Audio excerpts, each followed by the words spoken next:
Hello, storytellers. It's a crazy little video here. So I have got this is the prototype first print of the For the Lord RPG, the Dark Ages. Ooh, I should put an RPG here. Let me do that real quick. I'm going to type real quick while we're on this video. How silly of me. I've got the thing open right above here on InDesign. Oh, I do have it on there. I didn't do that. Okay, so there's that on there. Anyway, I really like the feel of this, and I really feel this is a very playable type of booklet. The staple bound, I kind of wish it had the the perfect binding so you could see the name on your bookshelf. But this is just so much better for laying out. It just kind of comes out and feels much better. And I think I'm going to leave my books kind of thin like this too. And this reminds me of old school because this is the way it used to be done. But look here, let me just show you. I've shown this before, but I won't show it again. Making characters is so quick. It's this couple pages here. You can have the players look at this if they want, or you could just guide them through. This is just like the basics of how this game is broken down, the traits that the same as abilities in D&D. And then here's the character sheet, and then this is me trying to point out what is what in the character sheet. But it's pretty basic. You got your name, you got your 6 traits, and there's +5. You just do the +5 to +3 and +1, 0, -1, and -2. And you put those in there based on if you want to be a warrior, if you want to be a cleric, a nun, a patron lady, more of a thiefy guy, rogue scout guy. You got your faith points here based off of spirit. It's the same number for the day, and then for each encounter, which is going to go up and down quite a bit. That's right. You get your faith points for every encounter. Weapons, just like pretty much like D&D, to hit, damage, just a simple burden system. Range is really just I switched it to near, there, and further just to be a little more archaic. Style is an optional thing that you can use or not use, especially if you have kids. Don't even use it, just use the damage. But style is extra little things, like bleed and lethal, and as you play with the kids or whatever, you can start adding those in, and that makes sense because new fighters won't use all the different weapon styles in the beginning. It's as you get better and better using your weapons, you start knowing the cool little extra things in here. Like, for instance, the battle axe can crit on a 19 and 20, so it's called crushing. You can obviously give them that pretty quickly. Just let them know, hey, if you remember, give them crushing, and then they can write that down in there. And broken is something to note if you decide they fumble, and then you roll on there, and it says their weapon or gear is damaged. You can put down a -D4 or whatever for their. And I would just use it for to hit, not the damage. So defense is just 12 plus their awareness. And if they have a shield or a helm, that'll give them a bit extra little defense. Armor save is based on what they're wearing. And, like a chainmail is D6, leather is D4. That subtracts from the damage. Type used, and if there's any wear and tear, you can note that here. Their vitality is just based off of aggression plus D6. It starts off as 6 for warriors, 4 for clerics, but D6 after that. Every time if they want to upgrade and get more vitality, they can roll a D6. No rerolls, just a D6. Here, where's my die? I'm gonna roll a D6 right now just for the fun of it. Oh, I want to upgrade. I get 5 more vitality. Oh, and it costs more. It's more and more expensive to get more vitality as you go up. It's depending on, like, if I have 16 divided by 4, it costs me 4 glory points.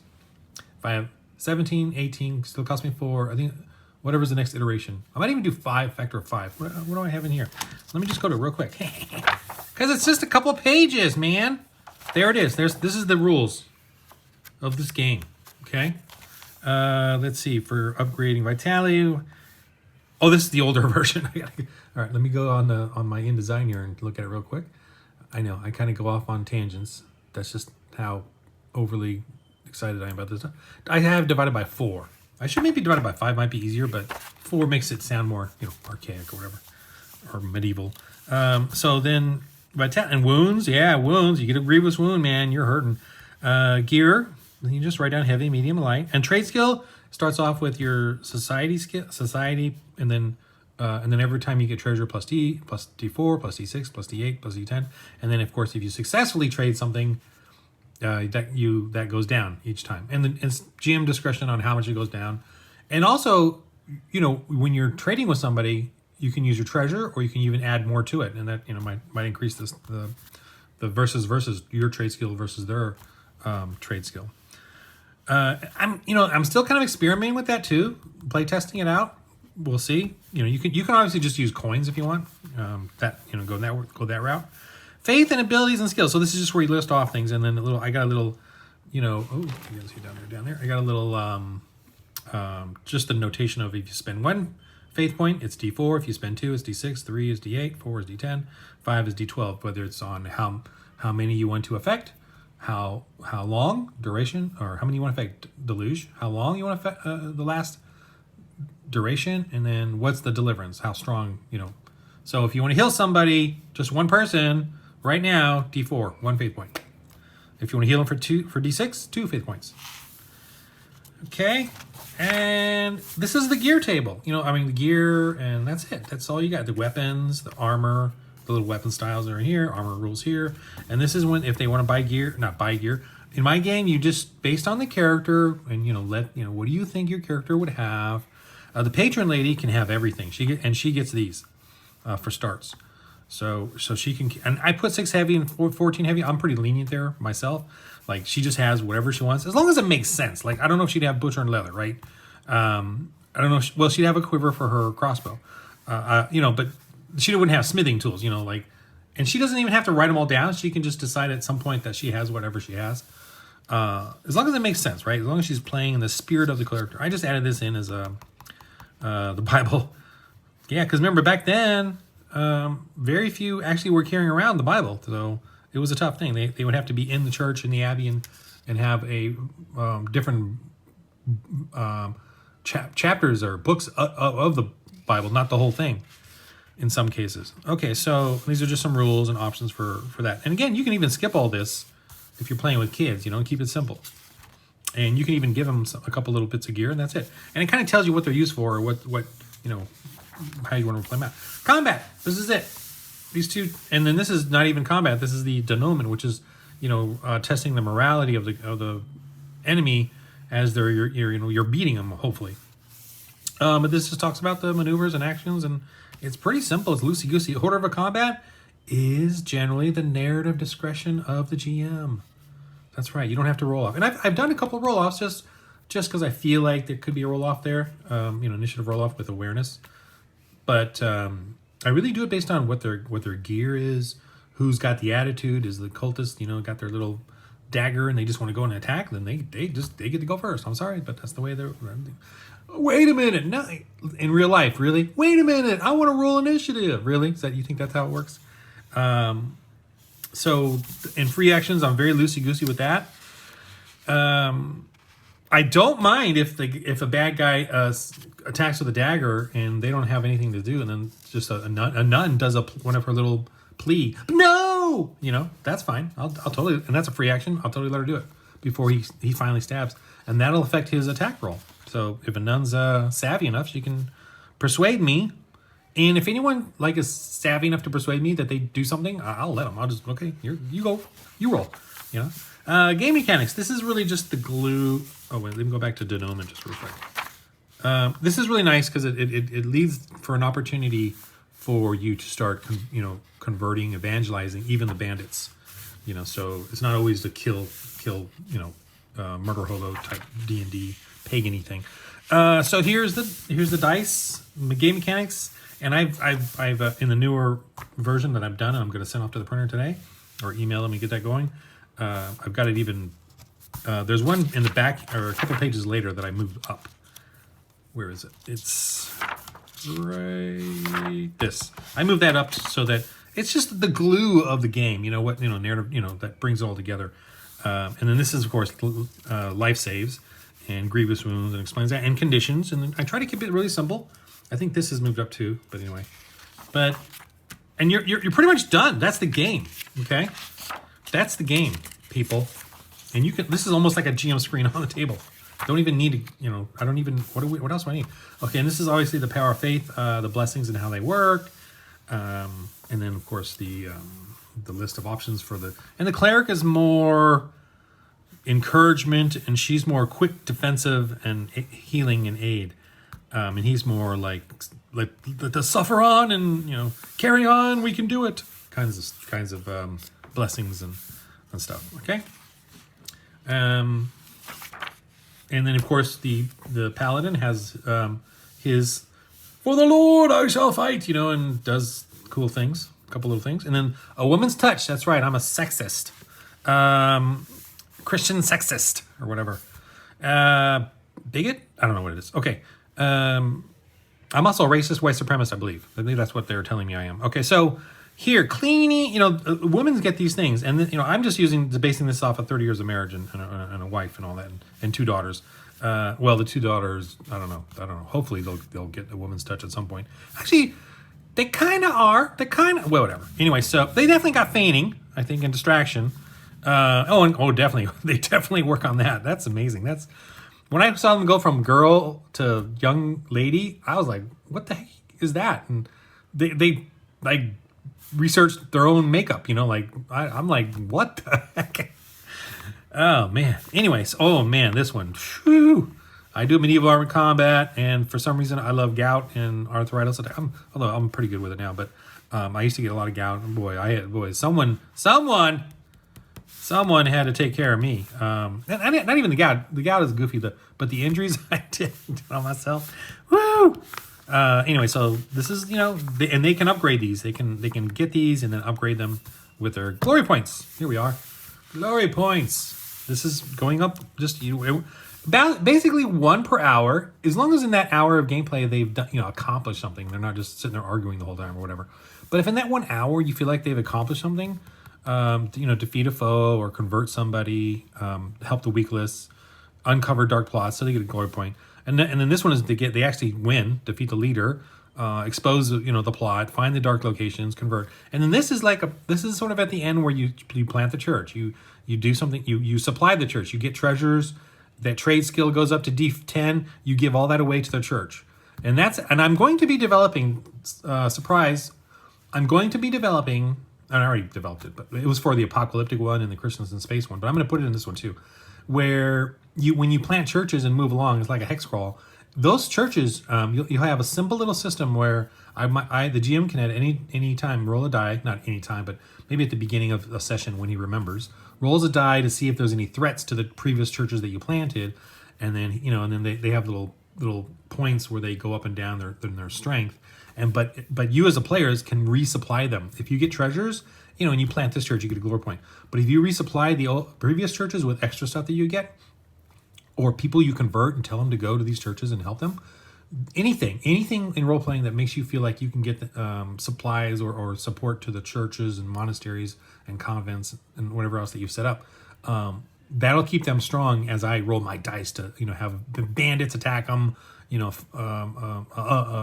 failure, a falling out of one of the clergy, because obviously we're all sinners, so Christians can certainly fail, or fake Christians can certainly cause harm to the church. It says it in the Bible. But there will be that, and if those churches are healthy, then I'm going to give them like a roll, the health of all your churches that they get to roll, and it's like a really hard roll. But if they roll something cool on there with all the bonuses of all these supportive churches, they might get something cool out of it, like a cool gift or relic or treasure, magic item. But it's not magic, of course. It's a gift kind of thing. So these are all the different ways you can spend your glory points. Increasing your traits. Oh, and I fixed this up too, so that if you want to go from 4 to 5, it costs, on your trait bonus plus 5, it costs you 5 glory points. Okay. If you want to go to 6, it's going to cost you 6 glory points. So that's what makes it sort of, as you go up in levels, as you get up more stuff, it's more and more expensive. And hopefully it makes you diversify into all the different areas. Adding a skill, you can make up your own skills. There's no skill tables. I mean, I'm sure I or any of you will come up with lists or find lists on medieval times or whatever. But there's no rules here on which skills you can and can't have, or what are your specific 12 skills. No, you, as you play along, will come up with skills. Like one of the players, one of the warrior guys, I want to taunt. I want to taunt. I'm like, okay, next time you get a glory point, D4, 1 glory point, taunt, plus D4. So whenever he taunts now, and I allow him to use his aggression, and he can even, and his Brigadier armor that he has is really shiny and just looks fantastic. I think it's like Roman, the scope, whatever. I forgot what the Roman armor's name they're called, but you know what I'm talking about. But it's like that, and it's real shiny, and so he's even got a bonus to that when he tries to intimidate people. So he's just growing based on his own play whatever skills, whatever things he wants to do. And that's I love this. I love that they're not being told what to do. They're not being told, go, when you get to this level, you get this, this, or this. They're not being told what, what area they're going to have to go to next, and it's almost like they're feeding them crack or something. In this, they're deciding and playing it out and feeling out how they want to grow and what they want to do. And they can even go from warrior to cleric. The patron lady can go to a nun, become a nun. Of course, the rich husband's going to be like, what? But you know what I mean? They can do these, and this is the freedom of this kind of game. And there's no levels. There's no like when you get to 5th level, you suddenly get 17 things. Imagine 4 characters going to 5th or 7th level, and they get all these things. The GM just can't. I, as the GM, is just, I can't. You got this. Now you got this. You got that. What? What? I didn't see that happen. I want to see every. I selfishly want to experience every character's growth and how they've come to that growth. I want to experience that moment when the guy said, "I want to start taunting." That was a wonderful moment. When the woman, the patron lady, dropped a rock out of her cart. That became a skill for her now, because that made sense to me, and that was a wonderful moment. So that's what's wonderful about this. And I feel like those characters could just last forever. There's no like 10th level cap or 11th level when it gets all unwieldy or anything. At least I don't think. Anyway, so this is advice to all, just fun stuff to read for the GM and the players. Okay, and this is more rules that I kind of moved over there. And this is where it starts the GM. So that's it. That's it, people. This is the fun you can lay this out and start playing. This is just my way. And if you have your own ideas for games, look, you could literally do D&D stuff if you wanted. If this is too cerebrally tough to rewrite your brain. And I get it, because I'm still working on it. And I'm still trying to figure it out. And the rest of this is what this is all about. But the basic premise is that you could just make it so there's a church.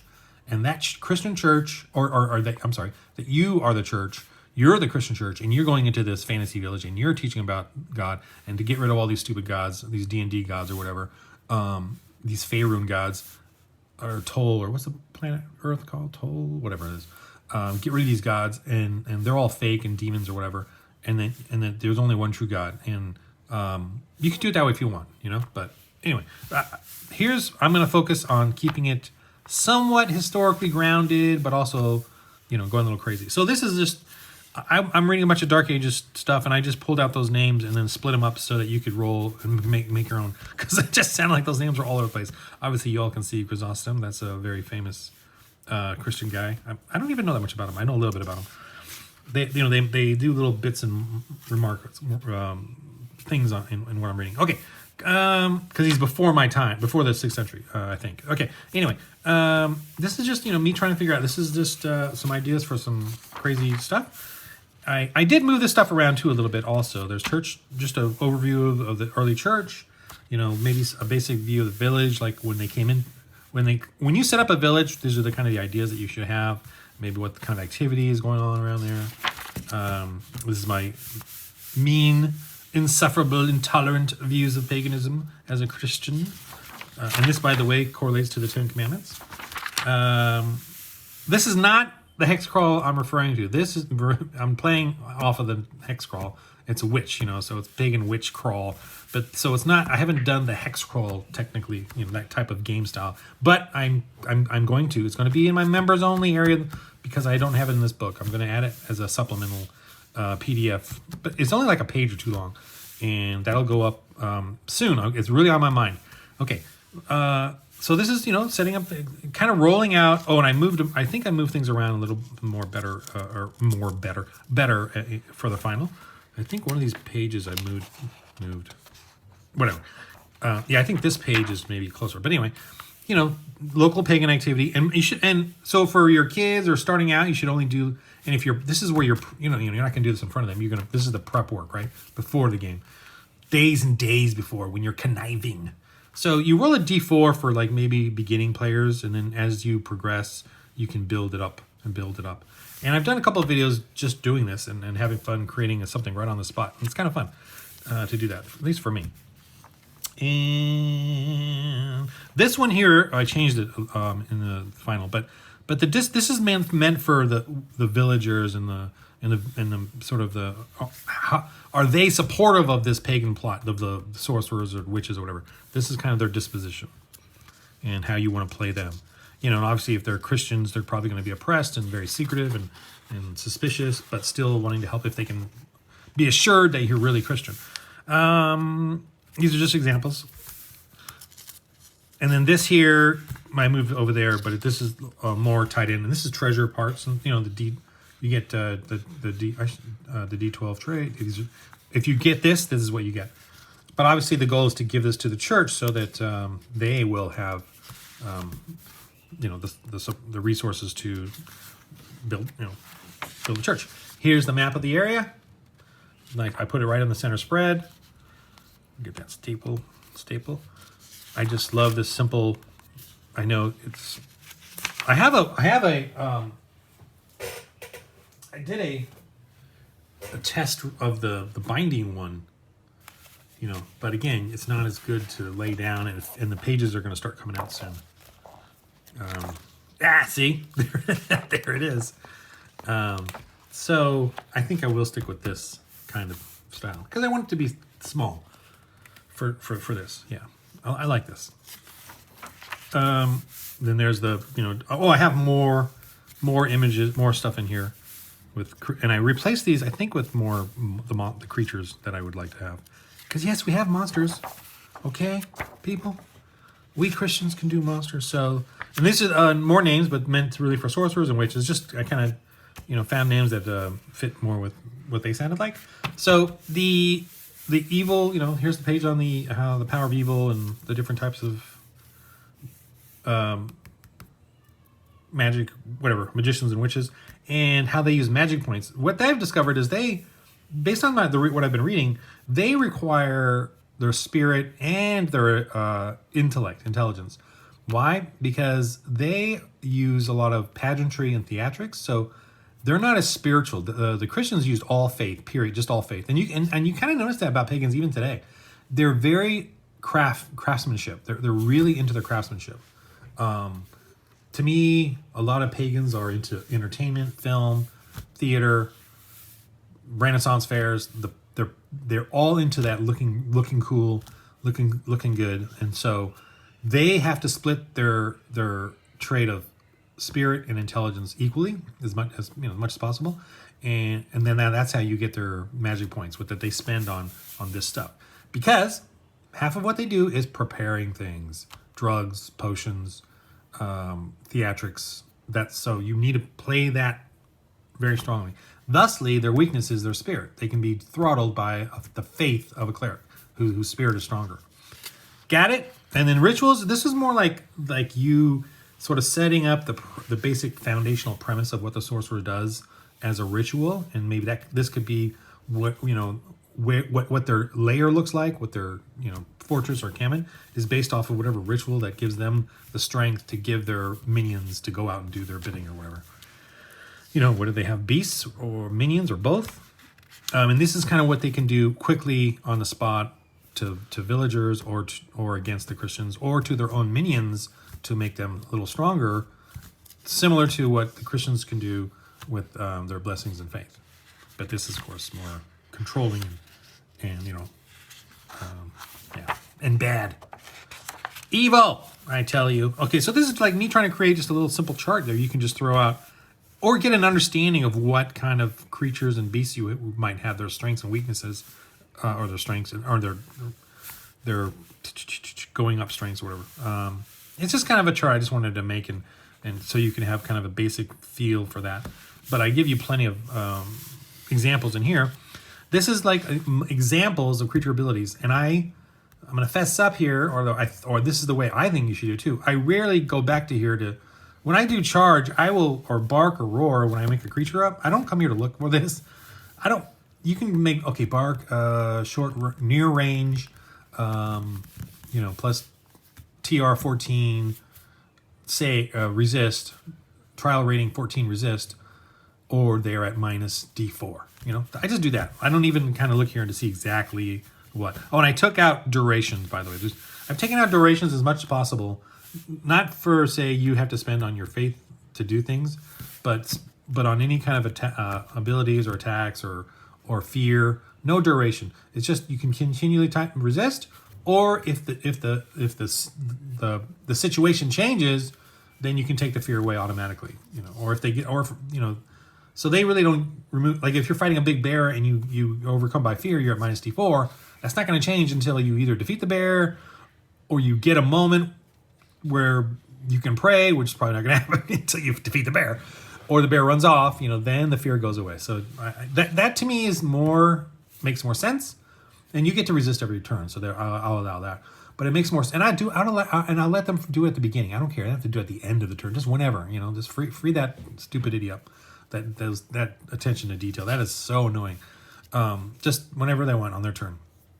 They can try it and resist. And if they don't resist, they're at minus D4 until the bear is defeated. Yeah. Or if they get blessed. Maybe if they get blessed, they'll lose that, Or if they get blessed, I'll automatically give them another chance to resist. Okay. Whatever feels right in the moment. Okay, I give you that freedom. Okay, so here I basically did the list of creatures, and it's changed a little bit, quite a bit.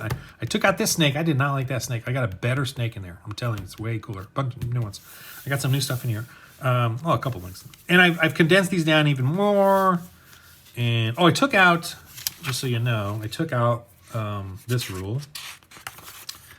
Where is it? This thing. I took out the swarm mobs. I might use this later for the next edition when I decide to do battles. Like we start doing some sort of, Christian, because there were some battles in there and stuff.